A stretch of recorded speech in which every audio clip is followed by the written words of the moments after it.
This is an example for you to understand. I am a reflection in human beings.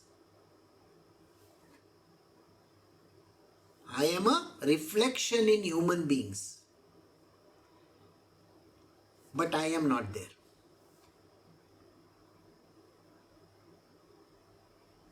Why? Because these are called qualities of human beings. Some qualities are godly in nature, that is divine in nature. Some qualities are demonic in nature.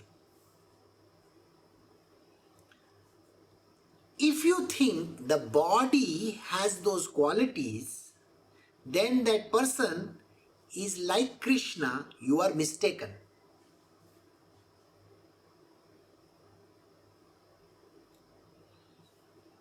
The body is incapable of having that kind of a divinity in it.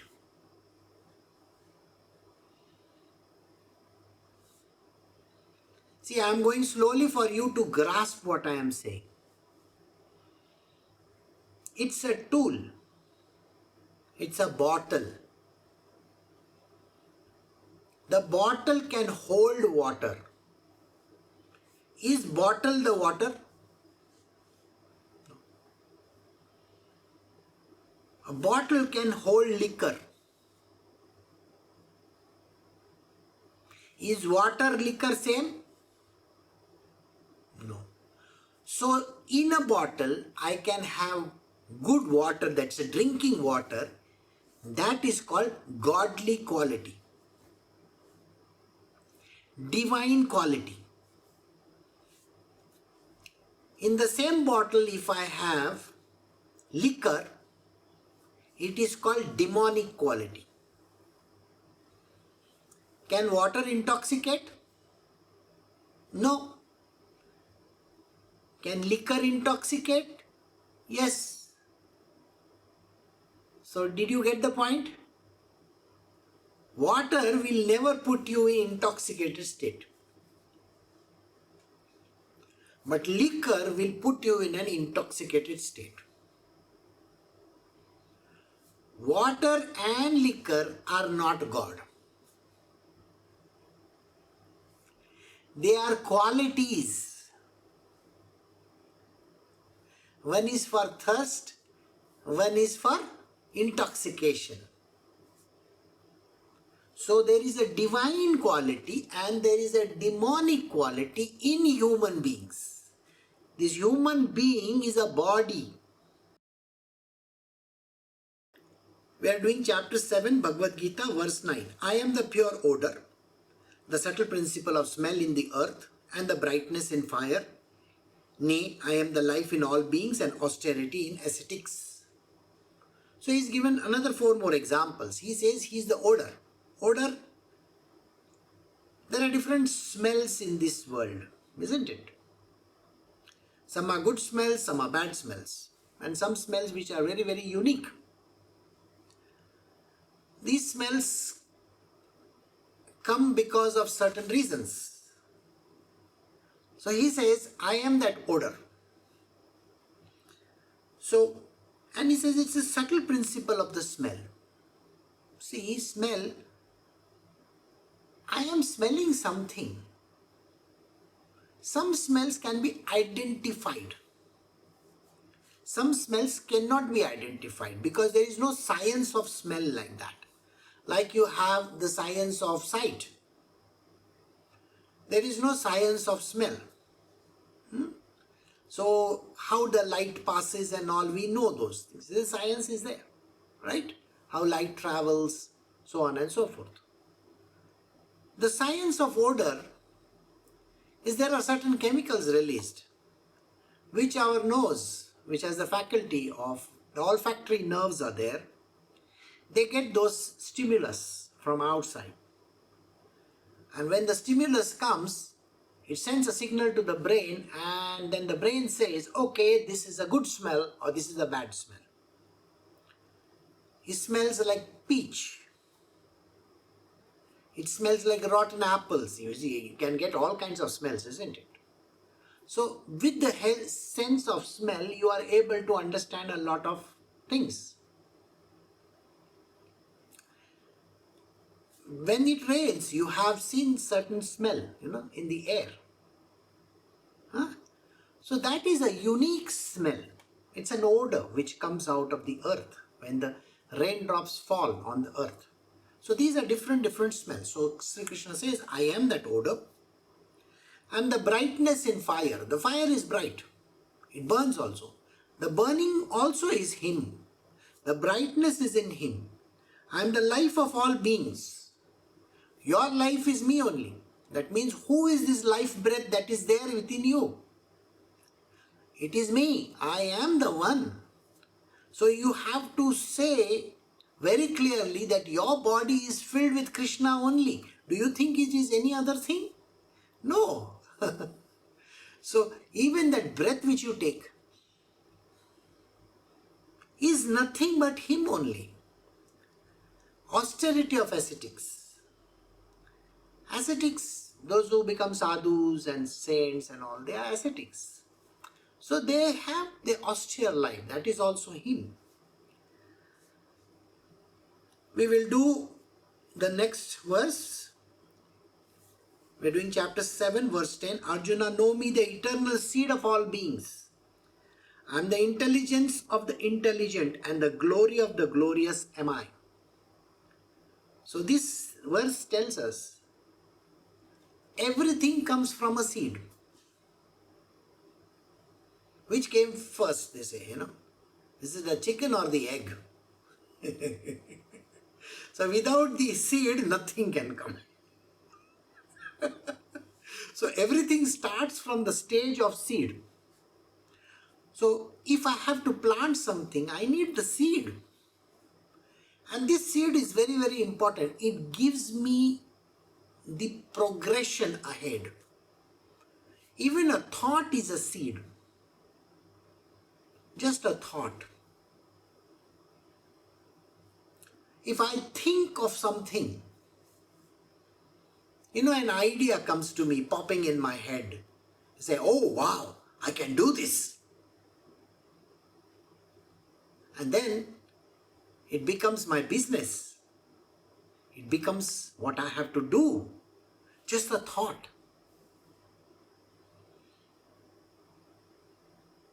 Those who have seen the movies Oceans 10, 11, whatever, it's a thought. I want to rob the bank.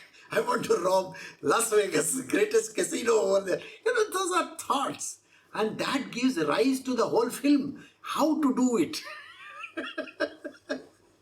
So that seed is also the same. It is nothing but a kind of a germinative thing. It creates something.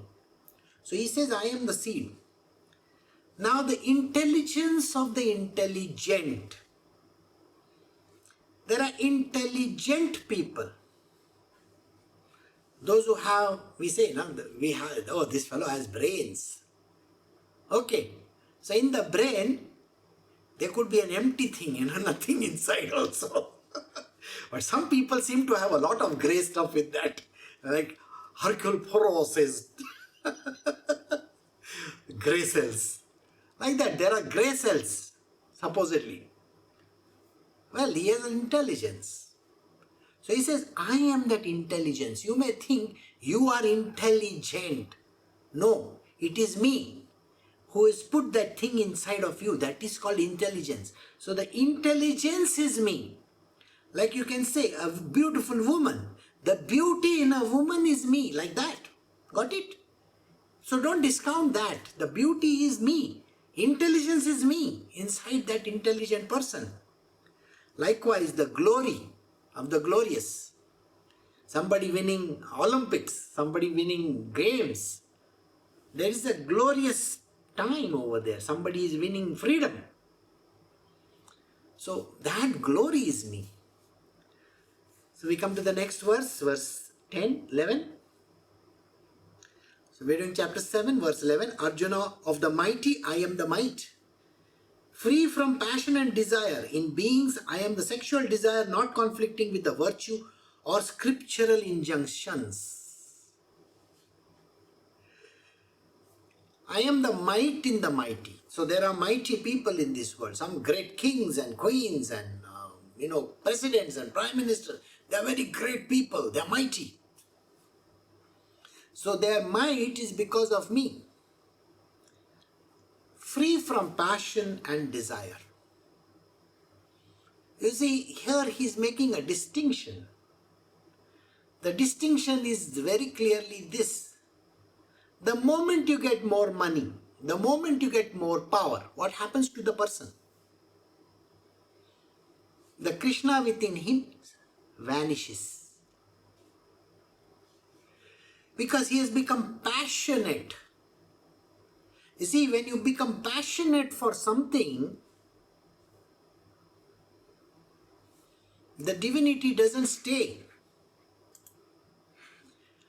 This idea we have to know. Krishna says, free from passion and desire. I only exist in a person when the person is free from passion and desire. If you are passionate about something, the passion is not me. Okay? It is your passion. If a desire comes in you, then the desire is yours. Well, I have given you sufficient. Why do you desire more? Don't you know I will give you that more also? Did you understand this line? This line is a very tricky one. Sri Krishna says, free from passion and desire. That desire, why do you have these unnatural desires that I want to have this, I want to do this, I want this, I want that? And what makes you think that you have, passionate about certain thing? I want to reach somewhere in my career. I want to become this. I want to be the CEO. I want to earn so much money. That kind of passion is there in human beings. In this, he is qualifying it by something. He says if you have passion and if you have desire, then that thing which is there inside of you is not me. I am not there at all. Because you have taken that in your hands. I want to reach this destination because I want to reach there. Question yourself at that time.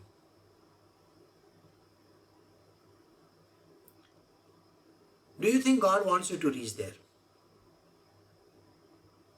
Nobody has an answer, because if God wants you to reach there, He will make you reach there. But when your personal ego comes in place, I want to reach there, I want to get there, then your ego comes in place. Ego comes, God goes. Passion comes, Lord goes away from there. Desires come, God is not there. Have we not done till chapter 6? Everything that desire is the root cause of evil, desire is the root cause of evil. Have we not done this same sentence over and over again? So then what desire are you talking about? I will give you what you need. You don't even have to bother about I want this and I want that. You see, satisfaction is never there in a human being. So this person becomes greedy for more. The greed comes in, the lust comes in. All these deadly qualities come in. When all these qualities come in, God goes away from there. Because if greed comes in, what happens? You sideline God and you say, I want to get to this objective in my world. When passion comes in, what happens? I want you to think of a person. A person who is a pedophile. You see, he may be a priest or anything for that matter. I want you to think about this. This man is a man of God. Why is he running after this dirty stuff?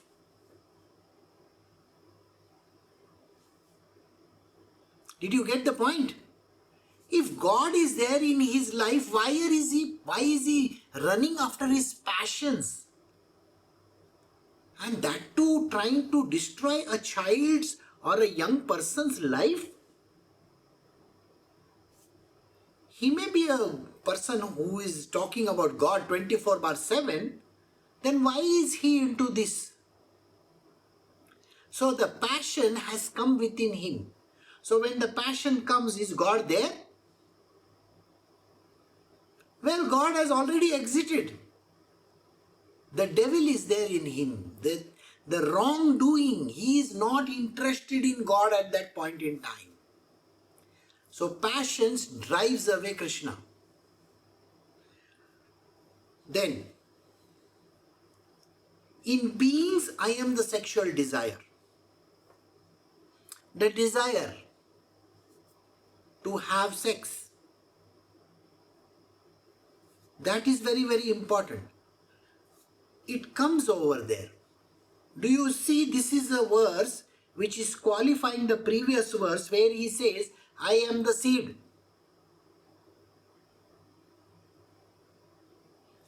The desire is for him, for that man or the woman to have the seed.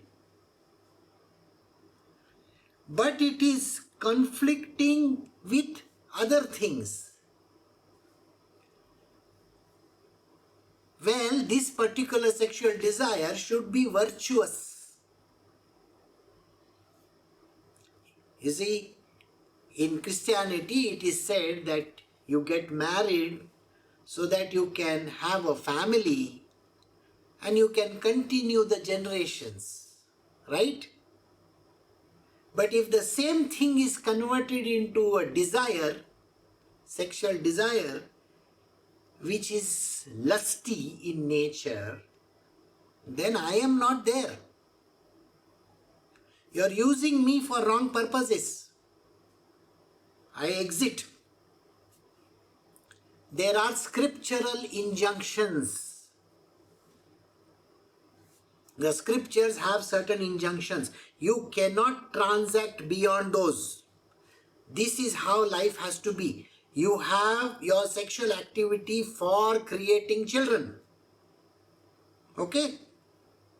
But not for pleasure and various other things. Or creating pornography. Or going on Tinder and going around with X, Y, Z, A, B, C, everybody. This is something which the scriptures are not allowing you to do. So if you are in that business, then there is something wrong with you.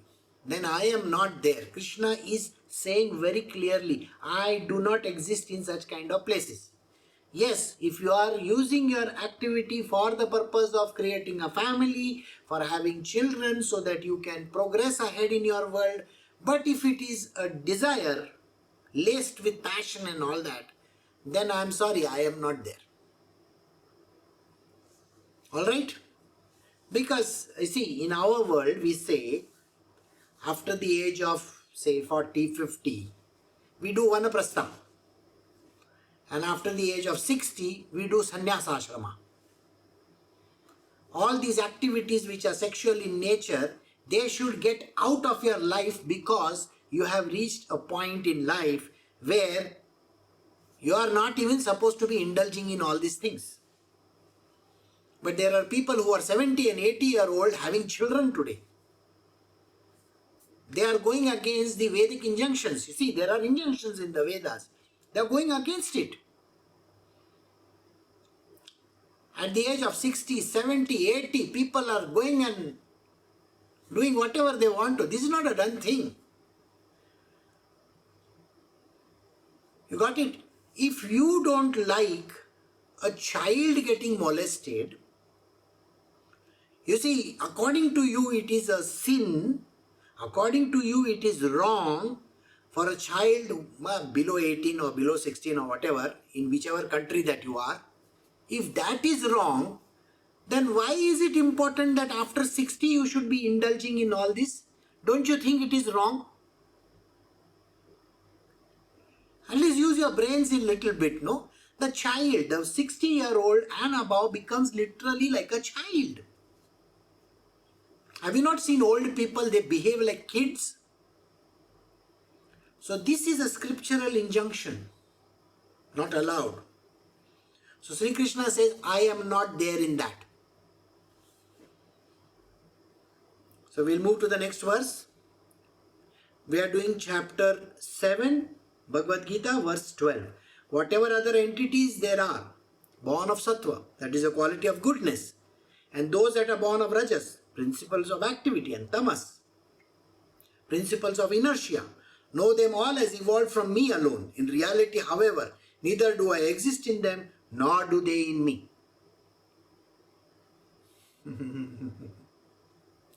Doesn't that sound very strange? In all this he said, I am there, and now he is saying he is not there.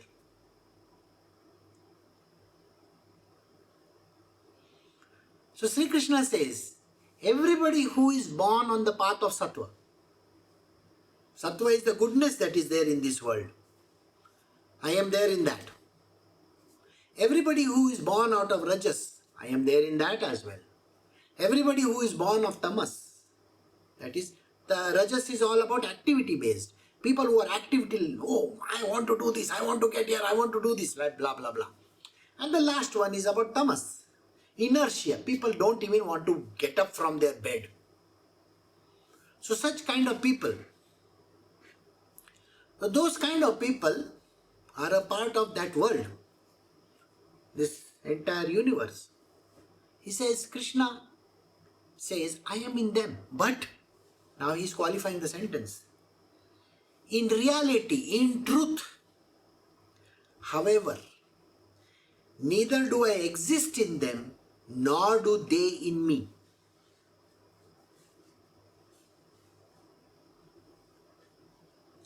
I am not in them. So don't go on thinking that your husband is Pati Parmeshwar, or your Patni is Lakshmi. People have in India, they have this thought, that my husband is Pati Parmeshwar. He is the Parmeshwar, God.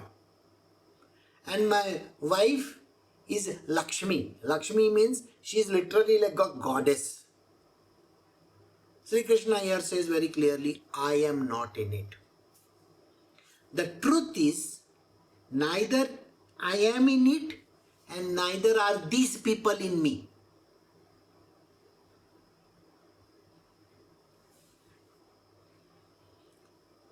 This is literally like upturning everything that we have said till today, isn't it? Do you think so? The understanding is this, that in reality, in truth, I am a reflection in the mirror. Am I in the mirror? No. There is a reflection of sun on the moon. Is the sun there in the moon? No. This is an example for you to understand. I am a reflection in human beings. I am a reflection in human beings. But I am not there.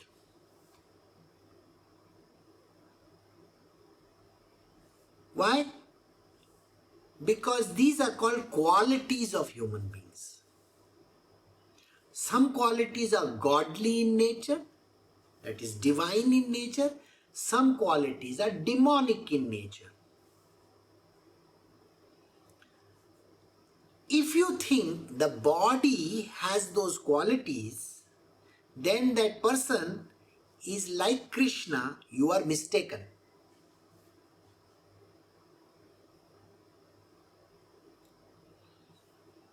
the body is incapable of having that kind of a divinity in it.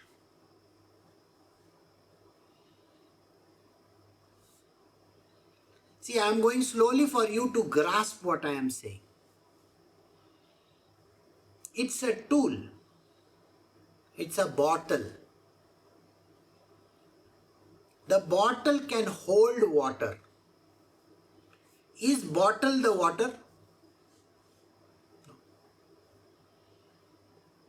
A bottle can hold liquor. Is water liquor same? No. So in a bottle I can have good water, that's a drinking water, that is called godly quality, divine quality.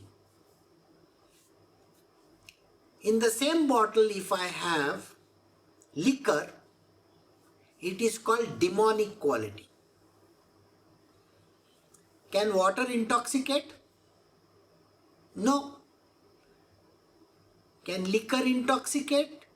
Yes. So did you get the point?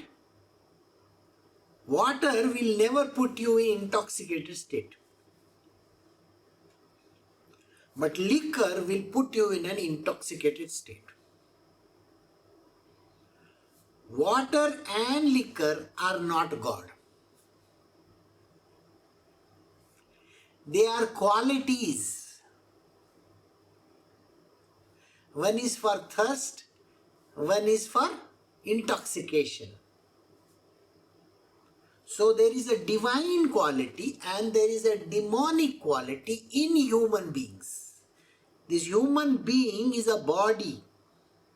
He has got these two qualities. He can become divine or he can become demonic. The bottle of water can contain liquor, so it is demonic. The bottle can contain liquor, so it is demonic. The bottle can contain water, it is divine.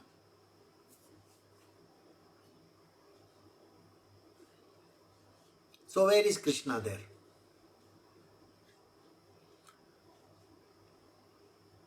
So if we go back and see,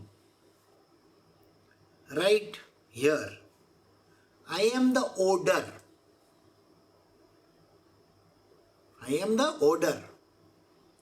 It is a subtle quality. I am the brightness. It's a subtle quality of fire. I am the life in human beings. Subtle quality. Austerity in the austere people. A subtle quality. Subtle. Cannot be understood. Cannot be grasped. Eternal seed. Seed is tangible. Eternal seed? I don't know. You know, a seed cannot be eternal, no? A seed is perishable. I put a seed in a cooker and I cook it. Can it sprout? No. So, then eternal seed is not there in that. Then, intelligence of the intelligent. There are intelligent people. Neil deGrasse Tyson. Richard Dawkins.